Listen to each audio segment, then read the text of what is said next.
آیا سری اس از پس اجرای بازی بزرگی مثل GTA 6 برمیاد یا خیر؟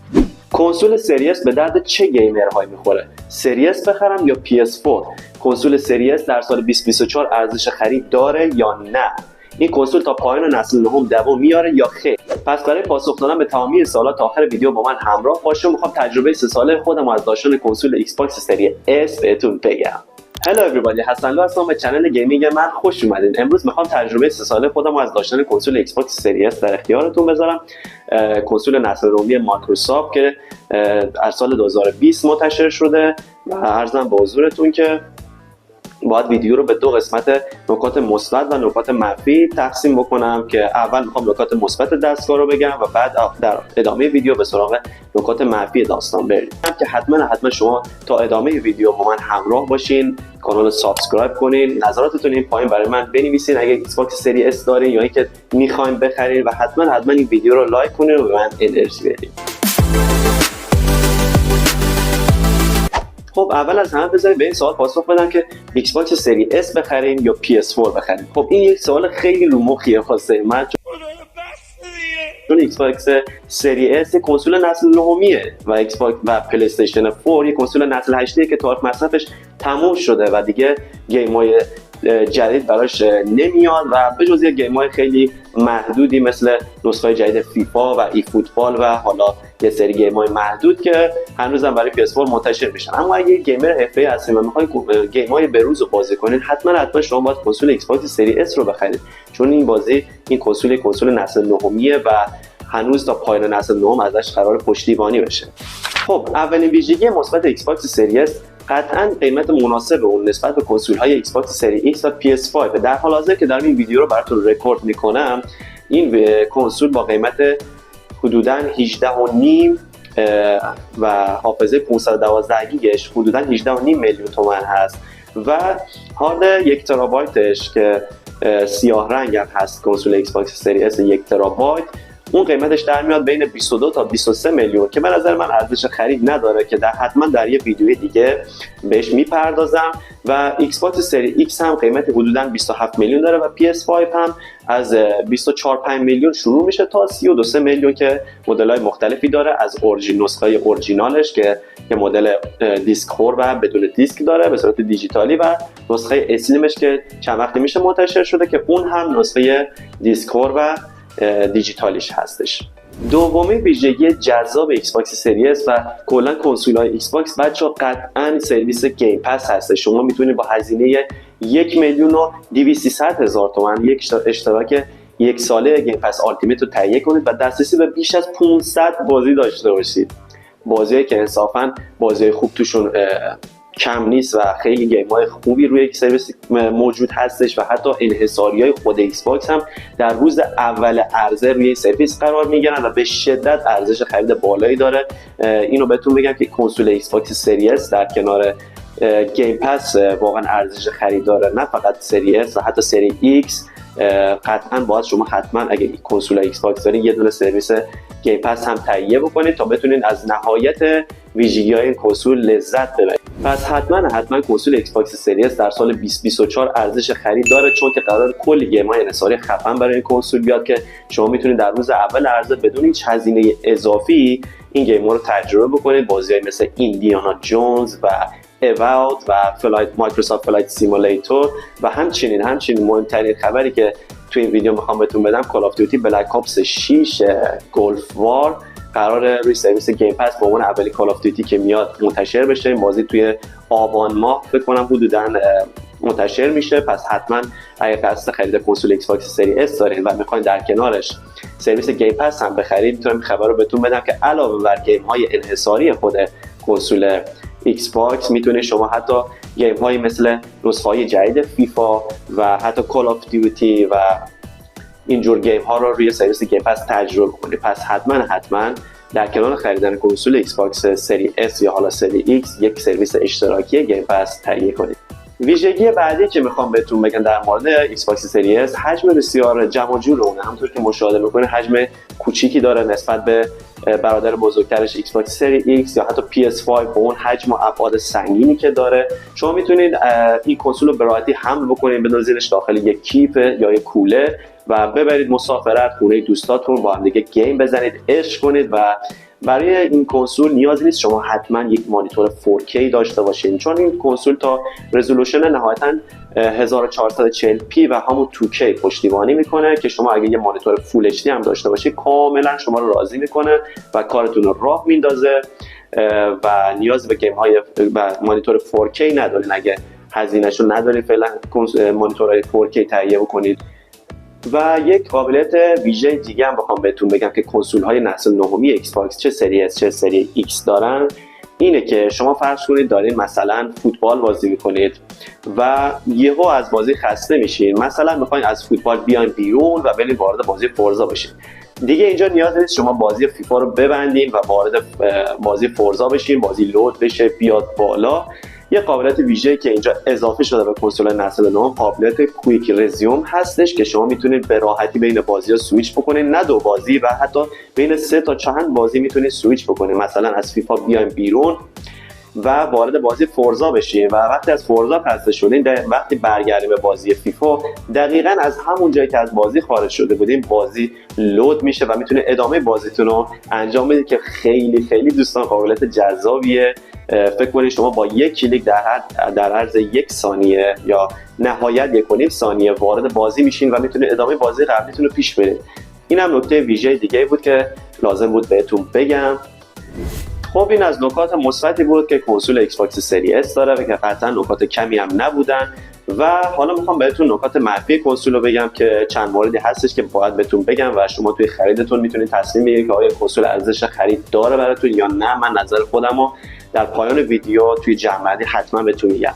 بریم سراغ نکته منفی اولی که این کنسول داره که اونم طبیعتاً حافظه 512 گیگابایتی این کنسول هستش که حافظه کمیه که حتی همین 500 گیگ هم در اختیار شما قرار نمیده و شما میتونید از 360 گیگ حدوداً فضای خالی توی کنسولتون استفاده بکنید که هارد کنسول هم SSD هست.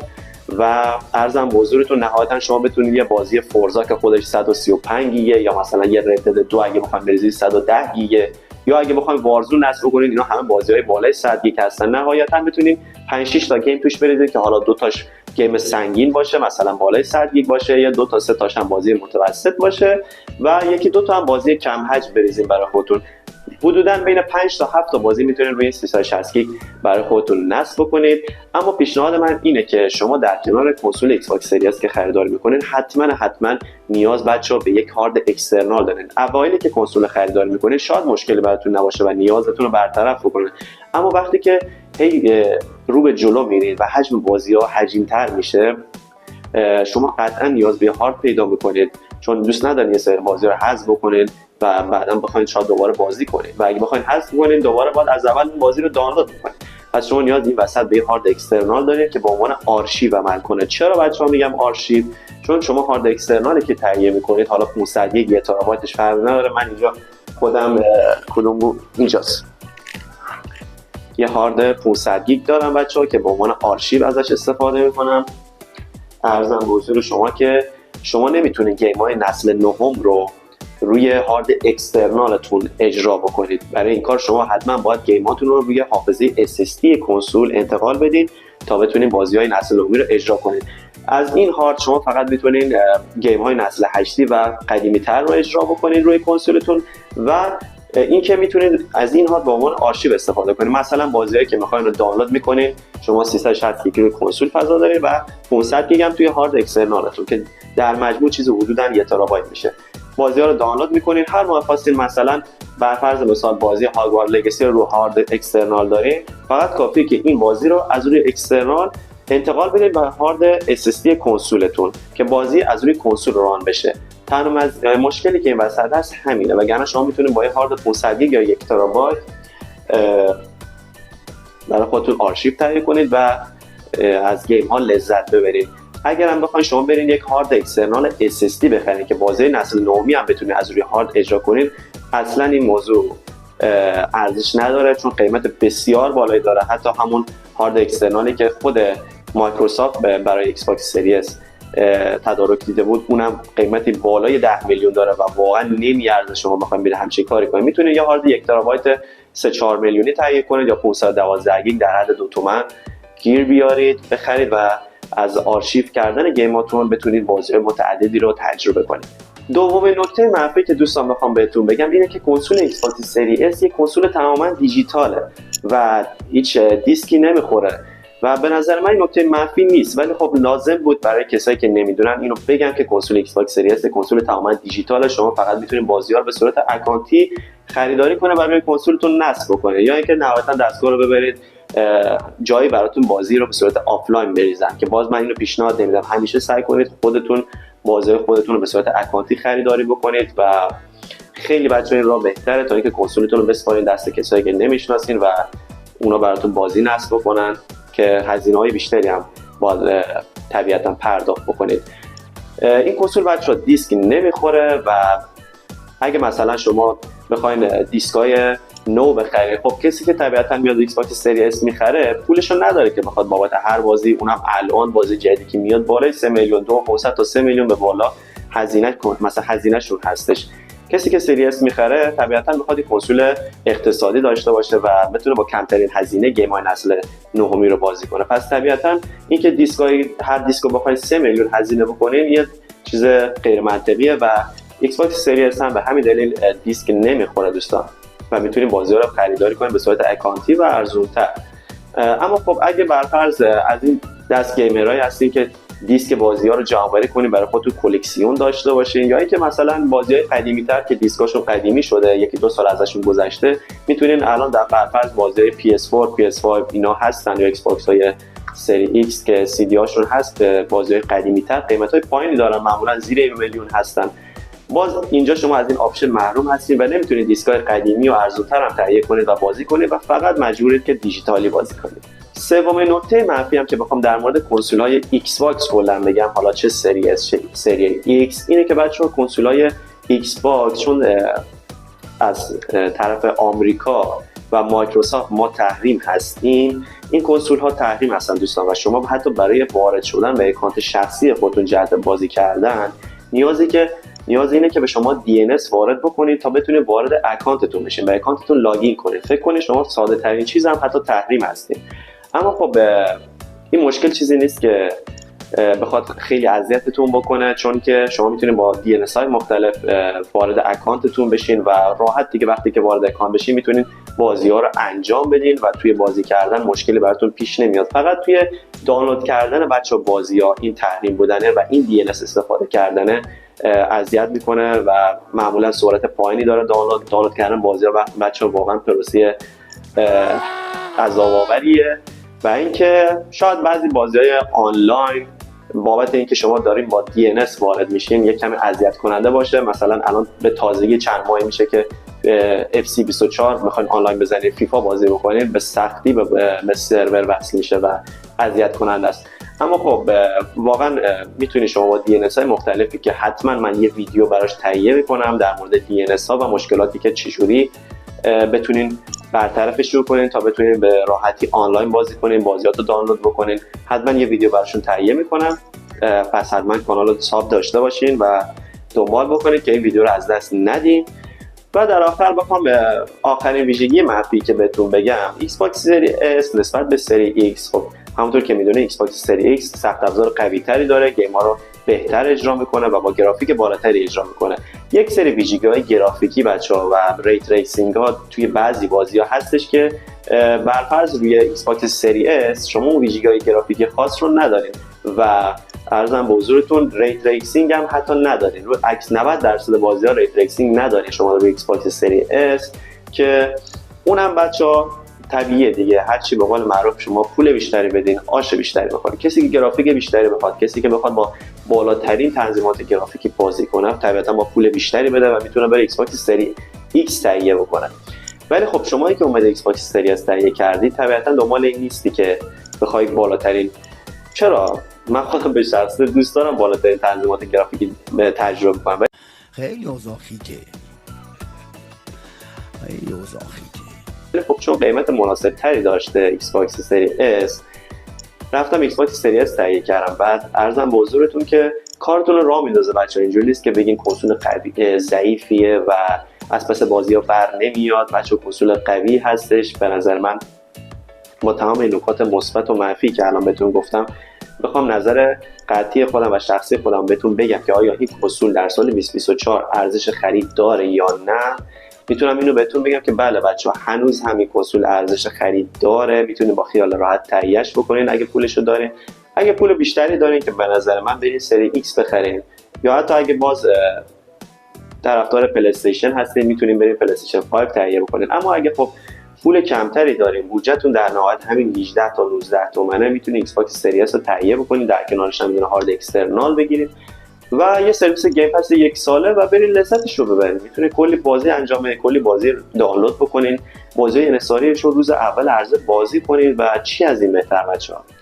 و در مورد سوالی هم که اول ویدیو گفتم که آیا این کنسول تا پایان نسل نهم دوام میاره یا خیر، بچه‌ها ایکس باکس و مایکروسافت قول دادن که از این بازی تا پایان نسل نهم پشتیبانی کنن که قطعا همینطوره و پشتیبانی میکنن بچه‌ها. به جز تنها موردی که من توی این مدت که ایکس باکس داشتم متوجه شدم این بود که در مورد بازی بالدرز گیت 3 یه فرقی بین نسخه ایکس باکس سری X و ایکس باکس سری S بازی بود بچه‌ها. اونم این بود که شما بازی رو روی ایکس باکس سری S نمیتونین به صورت اسپلیت اسکرین، یعنی تصویر از وسط نصف بشه و بازی در دو صفحه مجزا همزمان ران بشه و بتونین به صورت آفلاین دو نفره بازی تجربه کنید.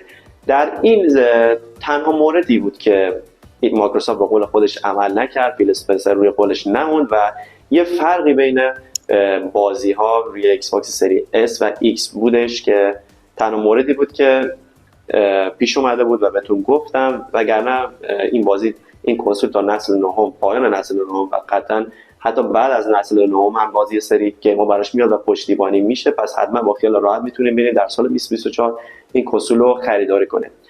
در مورد GTA 6 هم اگه بخوام بهتون بگم که بچه‌ها این کنسول آیا میتونه از پس GTA 6 بر بیاد یا نه، با شناختی که به شرکت راکستار دارم مطمئنم که اونا به بهترین شکل ممکن این بازی رو روی ایکس باکس سری S هم بهینه میکنن و نهایت خروجی که بتونن ازش بگیرن به نظر من که 1080 30 فریمه که واقعا همونم بتونین روی سری S با این رزولوشن و با این فریم ریت بازی کنید نعمتیه و اصلا نگران موضوع نباشید. GTA 6 رو روی سری S میتونین بازی کنید. به سری S تا پایان نسل نهم قطعا ساپورت میشه. عرضم به حضور شما که گیم‌های جدید روی سرویس گیم پس میان، مخصوصا انحصاری‌های جدید ایکس باکس واقعا تعدادشون تو سال 2024 کم نیست. پس بدون شک اگه کنسول ایکس باکس سری S ندارین میتونین برین همین الان خریداریش کنین تا از این گرونتر نشده، و اگه سری S هم دارین که در صورتی که ناراضی باشین، که بعید میدونم ناراضی باشین، میتونین برین کنسولتون رو ارتقا بدین. خب دوستان، حالا میرسیم به جنبندی آخر ویدیو. در نهایت میخوام بگم که کنسول ایکس باکس سری S به درد چه گیمرهایی میخوره. ببینید، اگه از اون دسته گیمرهایی هستین که فقط یه کنسولی میگیرین صرفا اوقات فراغتتون رو پر بکنین، یه فیفای دور هم بزنین، مورتالی بزنین، نمیدونم جی تی ای بازی بکنید با دوستاتون، و اینکه یا چند تا بازی مولتی پلیر آنلاین میخواید مثل فورتنایت بازی کنید، مثل نمیدونم وارزون بازی کنید، از این دست بازی‌ها این کنسول بچه‌ها بهترین کنسول برای شما است. ارزون ترین و به صرفه ترین کنسول برای شما است، چون به راحتی میتونید این بازی‌ها رو با کیفیت هر چه بهتر تجربه کنید روی ایکس باکس سری S. اما خب دسته دوم، اگر جزء گیمرهایی هستین که دوست دارین گیم‌های به روز رو بازی بکنید و عرضم به حضور شما که دوست دارین گیمر حرفه‌ای باشین و همه گیم‌ها رو تجربه کنید، بازم ایکس باکس سری S به درد شما میخوره دوستان، چون گیم‌های نسل نهمی رو ساپورت میکنه. خب اما اگه واقعا میخواین با بالاترین تنظیمات گرافیکی گیم‌های نسل نهم تجربه کنید، من به شما پیشنهاد میکنم برید ایکس باکس سری X بخرید، چون ایکس باکس سری S از نظر سخت افزاری و رزولوشن سطحش پایین‌تر از ایکس باکس سری X و PS5 هست. اگه طرفدار ایکس باکس هستید، اگه میخواین گیم‌ها رو ارزان‌تر و راحت‌تر دسترسی داشته باشین بازی کنین، برید ایکس باکس سری S بخرید یا سری X بخرید که در کنارش سرویس گیم پس تهیه بکنید و بتونید بازی‌ها رو با قیمت مناسبی تهیه کنید. اما خب اگه از انحصاری‌های جذاب پلی استیشن خوشتون میاد و طرفدارشون هستید، مثل گاد آف وار، مثل دراست آف آس، مثل اسپایدرمن و کلی بازی انحصاری خفن دیگه که سونی داره میتونید برین پلی استیشن 5 تهیه بکنید. این دیگه بستگی به خودتون داره. البته سرویس پلاس هم برای پلی استیشن 5 در دسترس هست، هرچند هنوز در حد و اندازه یک سرویس گیم پس نیستش دوستان. نه اینکه سرویس بعدی باشه، اما خب سرویس گیم پس سرمایه‌گذاری خیلی بزرگتر و بیشتری داره روش انجام میشه و گیم‌های خیلی با ارزش‌تری روش قرار داره.